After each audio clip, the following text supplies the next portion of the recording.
کاروار، جہاں پر تقریباً 8 سال پہلے کچھ نیک بندوں نے دعوت اسلامی کے کام کی شروعات کی۔ شروعات ایک چھوٹے مدرسے سے کی، جہاں پر چھوٹے بچوں کو قرآن مجید کی تعلیم دی جانے لگی۔ دیکھتے ہی دیکھتے مدرسے میں بچوں کی تعداد بڑھنے لگی، مدرسہ پھلنے پھولنے لگا، ترقی کرنے لگا۔ اچانک پورے بھارت میں لاک ڈاؤن لگ گیا۔ لاک ڈاؤن میں جہاں بھارت کے سارے مدرسے مسجدیں بند تھی، وہاں پر اس مدرسے کی جانب سے آن لائن قرآن مجید کی تعلیم کا سلسلہ جاری رہا۔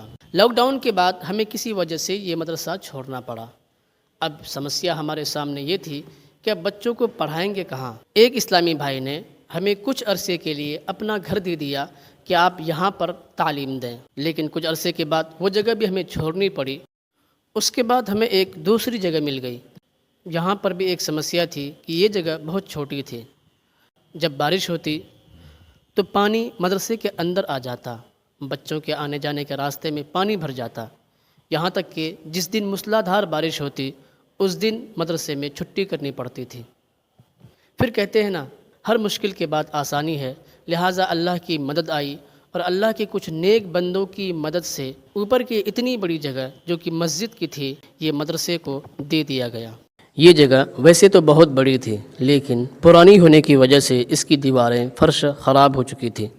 بچوں کے کچھ ضروریات کی چیزیں اس میں نہیں تھی، جیسے کہ کتابیں رکھنے کے لیے الماری چاہیے تھی، انورٹر وغیرہ، وضو خانے، یہ ساری چیزیں اس میں نہیں تھیں۔ لیکن الحمدللہ کچھ اسلامی بھائی کی محنت کی وجہ سے یہ ساری چیزیں ہوئی، اور آج جو یہ مدرسہ آپ دیکھ رہے ہیں جگمگاتا ہوا، کھلکھلاتا ہوا، یہ ان لوگوں کی محنت کا نتیجہ ہے۔ الحمدللہ مدرسے کی ساری ضروریات پوری کی گئی۔ مدرسے کی ترقی کے ساتھ ساتھ تعلیم و تربیت کا نظام کس طرح سے بہتر ہوا، آئیے ہم اس کو جانتے ہیں۔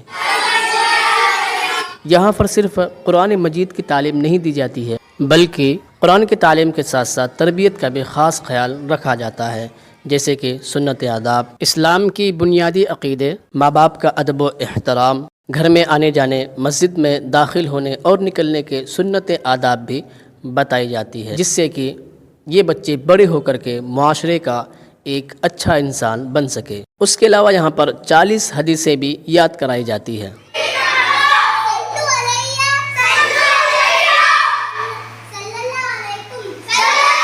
نماز اس طرح پریکٹیکل سمجھایا جاتا ہے، سکھایا جاتا ہے کہ نماز پڑھنے کے ساتھ ساتھ پڑھانے کے قابل ہو سکے۔ ہمارے پاس قریب 1 درجن بچے ایسے ہیں جو نماز پڑھانے کے قابل ہو چکے ہیں۔ مزید بچوں کو نعت، تقریر، بیان، قراءت، حمد اور صلاۃ و سلام کی پریکٹس بھی کرائی جاتی ہے، جس سے الحمدللہ بہت سارے پروگرام میں ہمارے بچے انعام حاصل کر چکے ہیں۔ بچوں کی اور بچوں کے پیرنٹس کی تربیت کے لیے ہم وقتاً فوقتاً پیرنٹس کا اجتماع وغیرہ کرتے رہتے ہیں، تاکہ بچوں کے ساتھ ساتھ بچوں کے پیرنٹس کی بھی تربیت ہو سکے۔ یہ